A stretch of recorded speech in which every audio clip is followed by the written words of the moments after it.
days I held on tight, every prayer whispered through the night. Distance tried, but love stayed strong. Hey Lord, di kami.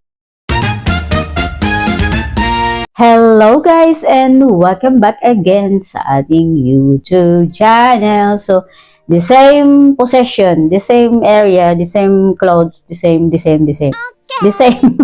One, ano lang ito, one recording. Ayan. One recording, 5 videos. Ganon. Ayan. So, sa mga bago pa sa aking YouTube channel, please subscribe, like, share, comment. Don't forget to hit the notification bell para updated kayo sa ating mga susunod na videos. So, yung tanong, kailangan ba natin report ng ating marriage certificate o marriage documents sa Pilipinas or sa Philippine Embassy kung doon kayo kinasal sa Hong Kong? So, it depends, guys.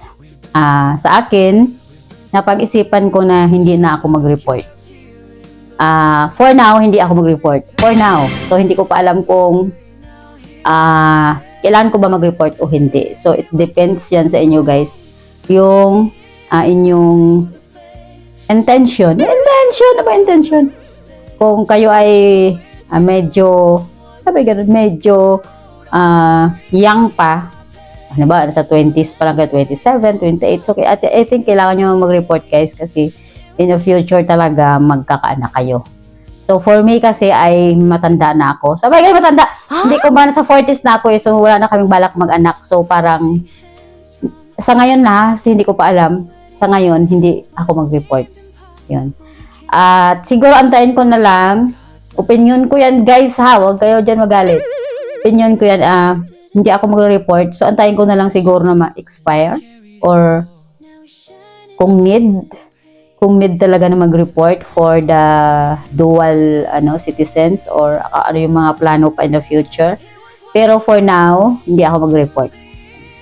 And pangalawa, bakit hindi ako mag-report ng aking marriage certificate sa Philippines? Marriage certificate o marriage contract o na-married na ako.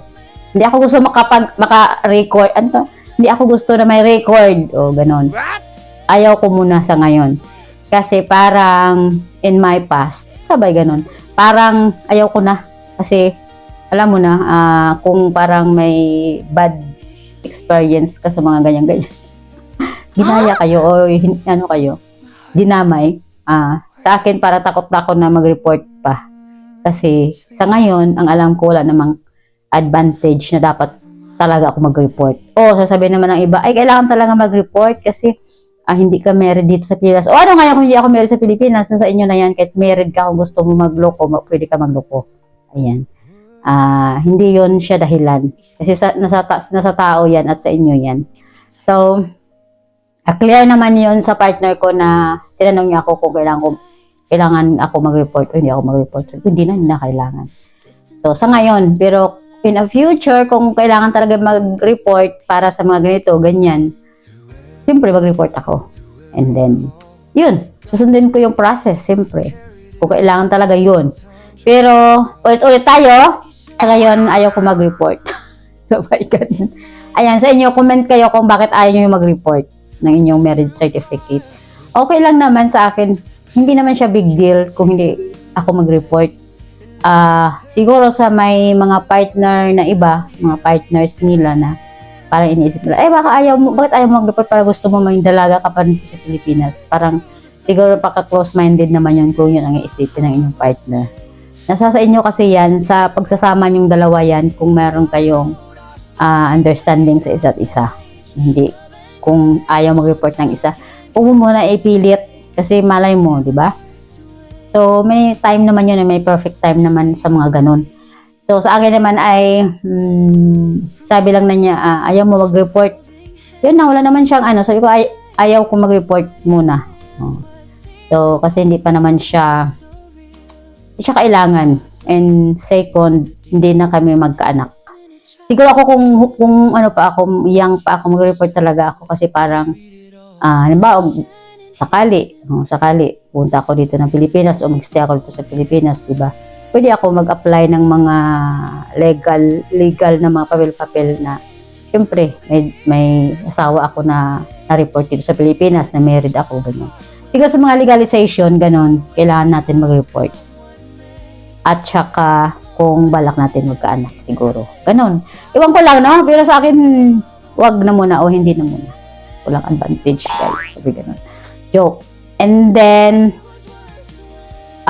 kailangan ba natin mag-change talaga ng name? Ng name o surname? Sa akin, guys, yung iba kasi atat. Sorry. Gagalit sila. Sa inyo yan, guys. Sorry lang sa ginamit ko. Valid naman yun na maatat kayo, lalo na pag foreigner yung inyong partner nyo kasi gusto nyo talaga dalhin yung apelyido nila sa passport nyo. Kasi pwede naman yun, guys. I-change nyo agad. Pwede yan kasi married na kayo. Pero sa akin, ayaw ko. So, ganun. Ba't ka ayaw mo? Ang dami mong ayaw. Sa akin, hindi pa sa ngayon. So, ganun. Hindi pa sa ngayon. Naranasan ko na yung atat-atat na yon na palitan ng apelyido. Wala naman nangyari. So, ganun. Nasa sa inyo yan, guys. Decision nyo yan. At sa inyo yan dalawa kung ano yung mapag-usapan nyo. Sa akin naman kasi in-explain ko na sa ngayon hindi mo na ako mag-change. Happy na ako na kasal ako at valid naman yun na hindi mo dadalhin yung apelyido niya at saka hindi naman yan nakasaad sa batas na kailangan talaga ay palitan mo ang apelyido mo. Yan. At isa pa, maraming time ang i-google mo dyan, Google sa pag-change ng mga ganyan, and then change mo yung, kasi syempre meron akong Pag-ibig, meron akong SSS, meron akong PhilHealth, meron akong mag-government mga IDs. So, kailan ko gusto ko palitan yung apelyido ko ay lahat-lahat na. So, madaming trabaho yun. So, sa akin, hindi ko muna papalitan ang aking apelyido at choice ko yan. At intindihan naman yun ng aking partner. Ayan. So, sa kanila guys, hindi naman doon required o hindi talaga compulsory. Tama ba? Na i-change mo talaga yung apelyido mo sa apelyido niya. Nasabi nila na ay kailangan talaga kasi ganito, ganyan, ganito. Hindi naman talaga yun. Yun ang purpose doon. Kung nagkaintindihan kayo at alam nyo yung bawat isa, respetuhin mo yan kung ano yung decision ng isa. So sa akin, okay lang yun na ganun pa rin yung apelyido ko. Kasi kahit naman sabihin mo na ganun ang apelyido mo, kung tinanong ka na kung kasal ka ba o hindi, sabi mo talagang married ka.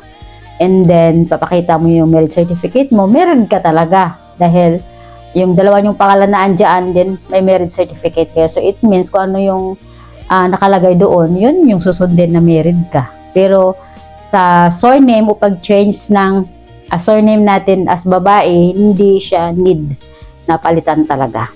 Yun. So, i-respect natin yung ating mga partners. Sabay ganun, na kung ayaw nila palitan, so be it. Yun lang muna. Darating din naman ang time na ma-realize nyo yun na papalitan ko na siguro ganyan. Oo naman, maganda naman talaga palitan sa part ng partners natin. Siguro, yun ko lang. Sa akin naman okay lang. Walang no big deal. So kung yun lang, yun lang. Wala lang masyadong argumento. Ayan. So, yun lang guys. Yung sa akin, yun yung aking point of view na hindi ako mag-change ng aking apelyido at hindi na ako mag-report ng aking marriage certificate o marriage contract dito sa Pilipinas. So, it means wala akong record dito na married ako. So, okay lang. Di ba wala naman ano doon? Ano bang big deal doon? Yung iba nga, married nga, ang dami naman anak sa iba o nagka-dubli-dubli na yung mga responsibilidad. Hindi naman pinarindigan. O, di ba? Wala, sa tao kasi yun eh. And then, of course, siya nag-report talaga siya. Kailangan niya mag-report doon kasi pag kinuha niya ako, ay kailangan talaga na naka-report doon sa city nila. So, siya ang required na mag-report na married na siya. Yon. So, sa atin na Pilipino, Pilipina ay parang wala siyang advantage, guys. Oy, wala ko nakita na advantage. Kailangan talaga mag-report ng marriage. Okay, yun lang ating video for today. At meron kayong questions, clarification, and another suggestion na topic, comment below lang guys kay babasahin ko yan at gagawan ko ng video. Ayan, sa sunod na video, magkano yung gastos? Ito na. In the next video. Abangan! Thank you so much and see you in my next vlog.